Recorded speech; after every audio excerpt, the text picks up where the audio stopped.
அனைவருக்கும் வணக்கம். TNEA2020 இப்போ வந்து அட்மிஷன் ப்ரொசீஜர்ஸ் எல்லாம் நடந்துகிட்டு இருக்கு ஆன்லைன் கவுன்சிலிங்காக.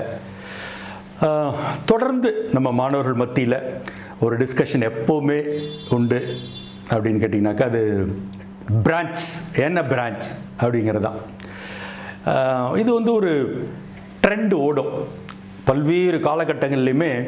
சரி, ஒரு காலகட்டத்தில் 30-40 வருஷத்துக்கு முன்னால் 3 சிவில், மெக்கானிக்கல், எலக்ட்ரிக்கல், பிரச்சனையே இல்லை, கொடுக்கறத வாங்கிட்டு கம்முன்னு போயிட்டே இருப்பாங்க. இன்றைக்கி ஒரு அண்ணா யூனிவர்சிட்டியில் 50 பிரான்ச் இருக்கிறதால எது எது அப்படிங்கிற ஒரு கேள்வியும் டிஸ்கஷனும் விடாமல் ஓடிக்கிட்டே தான் இருக்கும். ஆக்சுவலாக பார்த்தீங்கன்னாக்கா 2017 முழுக்க பார்த்தீங்கன்னாக்கா ஈசி காலகட்டம். யாரை பார்த்தீங்கன்னாலும் ஈசி அப்படின்ட்டே இருப்பாங்க. அதுதான் உலகத்தினோட சிறந்த கோர்ஸ். 18 ஒரு சின்ன டிரான்ஸ்ஃபர்மேஷன் நடந்தது. கொஞ்சம் பேர் ஈசி, கொஞ்சம் பேர் இல்லை கம்ப்யூட்டர் சயின்ஸ் தான் சூப்பர் பிரான்ச் அப்படின்னு வந்தாங்க. 2019 கண்டுபிடிச்சாங்க, இல்லை உலகத்தின் சிறந்த பிரான்ச்சு கம்ப்யூட்டர் சயின்ஸ் இன்ஜினியரிங் தான், சிஎஸ்சி. ஸோ மொத்த டிமாண்டும் கம்ப்யூட்டர் சயின்ஸ் இன்ஜினியரிங்க்கு தான். எல்லாருமே அதை போக ஆரம்பித்தாங்க. இப்போ 20 பார்த்தீங்கன்னாக்கா அரசல் புரசலாக பேசப்படுறதுங்கிறது திரும்ப கம்ப்யூட்டர் சயின்ஸ் இன்ஜினியரிங் தான் பேசிகிட்டு இருக்காங்க. இதுக்கெல்லாம் ஏதாவது ஒரு பேசிஸ் இருக்கா, ஒரு ப்ரொஃபஷனல் பேசிஸு, இதை வச்சு தான் அவங்க இதை பேசுகிறாங்களா? எதுக்காகனா அதெல்லாம் ஒன்றுமே கிடையாது. அதுக்கு எங்கேயாவது ஒரு இடத்துல கொளுத்தி போடுவாங்க, அது அப்படியே பற்றிக்கிட்டு அப்படியே கிளாஸ்மேட்ஸு, ஃப்ரெண்ட்ஸு, காலேஜஸ்ஸு அப்படின்னு போக அது அப்படியே ஓடிக்கிட்டு இருக்கும். வேறு ஒன்றும் பெரிய பேசிஸ் இருக்கான்னு கேட்டிங்கன்னா பெருசாக ஒன்றும் கிடையாது. இந்த வருஷத்தை பொறுத்தவரைலாம் என்ன நடந்திருக்குனாக்கா, ஒரு புது ஆட்-ஆன் டாப்பிக்கு, இந்த கம்ப்யூட்டர் சயின்ஸ் பிரான்ச்சில் வந்திருக்க புதிய 2-3 பிரான்ச்சஸ். அது வந்து குறிப்பாக பார்த்தீங்கன்னா ப்ரிடாமினன்ட்லி அட்டானமஸ் காலேஜஸில் இருக்குது. அண்டு எல்லா இடத்துலையும் அது இருக்குன்னு சொல்ல முடியாது. ஆர்டிஃபிஷியல் இன்டெலிஜென்ஸு, டேட்டா சிஸ்டம்ஸு, இந்த மாதிரியான விஷயங்கள். ஒரே ஒரு விஷயம், இது வந்து நல்ல விஷயங்கள் தான், இதில் ஒன்றும் தப்பு கிடையாது. உங்களுக்கு அந்த மாதிரி ஒரு காலேஜில் அந்த மாதிரி பிரான்ச்சஸ் வித் இந்த மாதிரி அடிஷ்னல் எலிமெண்ட்டோடு இருக்குது, உங்களுக்கும் கிடைக்கு அப்படின்னா தைரியமாக எடுங்க. இல்லைன்னா ஐயோ எனக்கு அந்த டேட்டா சிஸ்டம் இருக்க பிரான்ச் கிடைக்கல, எனக்கு வெறும் கம்ப்யூட்டர் சயின்ஸ் தான் கிடைச்சிது, ஒரு டென்ஷனும் ஆகாதீங்க. அந்த ரெகுலர் கம்ப்யூட்டர் சயின்ஸ் இன்ஜினியரிங்கே போதுமானது. அந்த கம்ப்யூட்டர் சயின்ஸ் இன்ஜினியரிங் என்னென்ன வேலையெல்லாம் செய்தோ அதை ஈசியும் செய்ய முடியும், ட்ரிபிள்இயும் செய்ய முடியும், ஐடியும் செய்ய முடியும், இன்ஸ்ட்ருமெண்டேஷன் இன்ஜினியரிங்கும் செய்ய முடியும். அதையும் மனசில் வச்சுக்கங்க.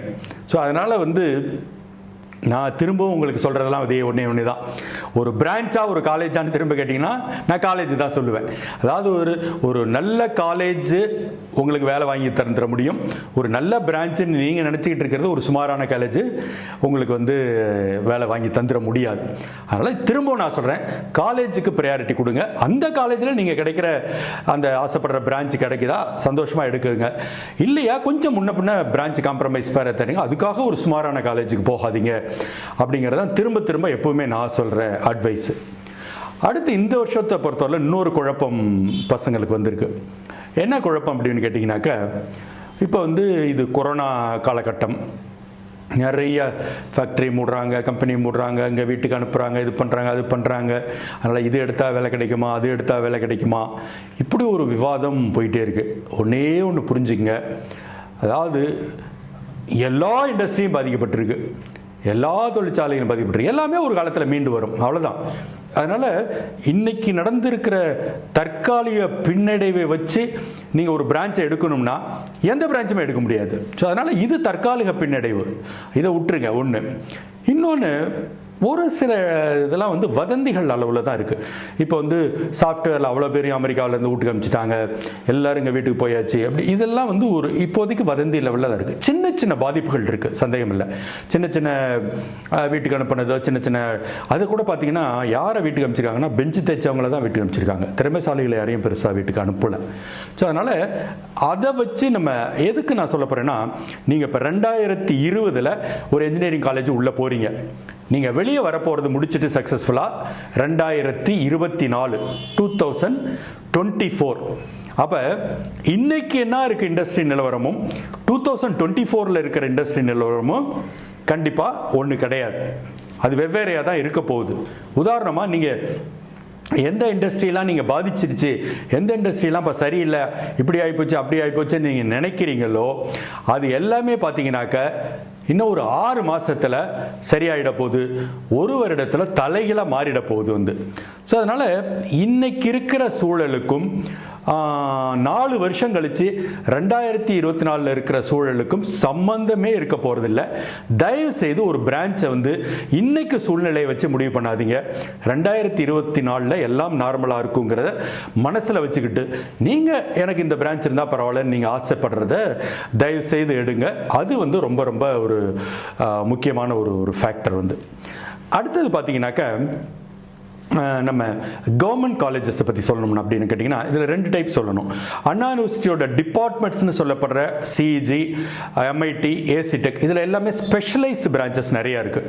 உதாரணமாக பார்த்தீங்கன்னா சிஇஜியில் பார்த்தீங்கன்னா மேனுஃபேக்சரிங் இன்ஜினியரிங் இருக்குது, இண்டஸ்ட்ரியல் இன்ஜினியரிங் இருக்குது, பிரிண்டிங் அண்ட் பேக்கேஜிங் டெக்னாலஜி இருக்குது. இது மாதிரியான வித்தியாசமான பிரான்ச்சு. ஏசிடெக்கில் பார்த்தீங்கன்னாக்கா அங்கே வந்து அப்பரல் டெக்னாலஜி இருக்குது, செராமிக் டெக்னாலஜி இருக்குது, பெட்ரோலியம் அண்ட் பெட்ரோகெமிக்கல் இருக்குது. எம்ஐடியில் பார்த்தீங்கன்னா ரப்பர் அண்ட் பிளாஸ்டிக்ஸ் இருக்கு. ஸோ இது மாதிரி வித்தியாசமான பிரான்ச்சஸை துணிஞ்சு எடுங்க. நான் வழக்கம் போல சொல்லுவேன், நீங்கள் வந்து வித்தியாசமான பிரான்ச்சஸுக்கு பயப்படாதீங்க. ஒன்னொன்றுக்கும் ஒரு ஆப்பர்ச்சுனிட்டி இருக்கு ஒரு பக்கம்.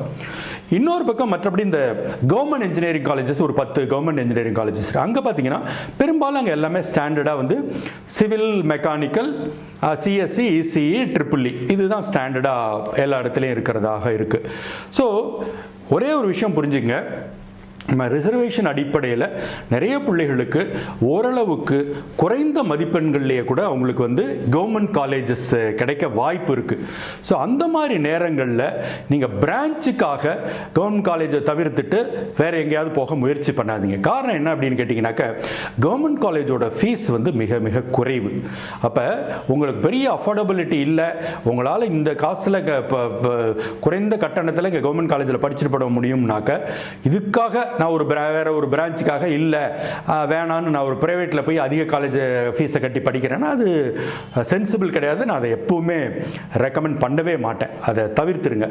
அதுக்கு ஒரு தடை காரணம் என்னன்னு கேட்டிங்கன்னா எப்பவுமே கவர்மெண்ட் காலேஜை பற்றி ஒரு விமர்சனம் போகிற போக்கில் கவர்மெண்ட் காலேஜ் எல்லாம் படித்தா வேலை கிடைக்காது, அங்கே டீச்சிங்லாம் சுமாராக தான் இருக்கும், இதெல்லாம் வந்து ஒரு போகிற போக்கில் அள்ளி விடுற ஒரு விமர்சனம்.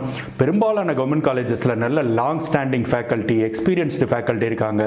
அவங்களும் ஒரு சென்ட்ரலைஸ்டு பிளேஸ்மெண்ட்டுக்கு ஏற்பாடு பண்ணுறாங்க. ஸோ ஃபெசிலிட்டிஸ் இருக்குது. அதனால் போகிற போக்கில் ஒரு கவர்மெண்ட் காலேஜை பற்றி நம்ம ஏதாவது ஒரு விமர்சனம் பண்ணி புறந்தள்ளிடுறதுங்கிறது என்னால் ஏற்புடையது கிடையாது. அதனால் இந்த எல்லா ஃபேக்டர்ஸையும் மனசில் வச்சுக்கிட்டு ஒரு பிரான்ச்சை தேர்ந்தெடுங்க. ஆஸ் யூஷுவல் நான் சொன்ன மாதிரி உங்களுக்கு பிடிச்ச பிரான்ச் கிடைச்சதுன்னா எடுங்க. அதுக்காக ஒரு காலேஜை காம்ப்ரமைஸ் பண்ணிக்காதீங்க. மற்றபடி இது போல் நாம் நிறைய எஜுகேஷனல் வீடியோஸ் நீங்கள் பார்க்கணும்னா டைம்ஸ் ஆஃப் கேலக்ஸியில் ரமேஷ் பிரபா எஜுகேஷன் பிளேலிஸ்ட்டுக்கு போய் பாருங்கள், உங்கள் ஃப்ரெண்ட்ஸுக்கு ஷேர் பண்ணுங்கள். டைம்ஸ் ஆஃப் கேலக்ஸி சேனலை இது வரைக்கும் நீங்கள் சப்ஸ்கிரைப் பண்ணலைன்னா உடனடியாக சப்ஸ்கிரைப் பண்ணுங்கள். வாழ்த்துக்கள்.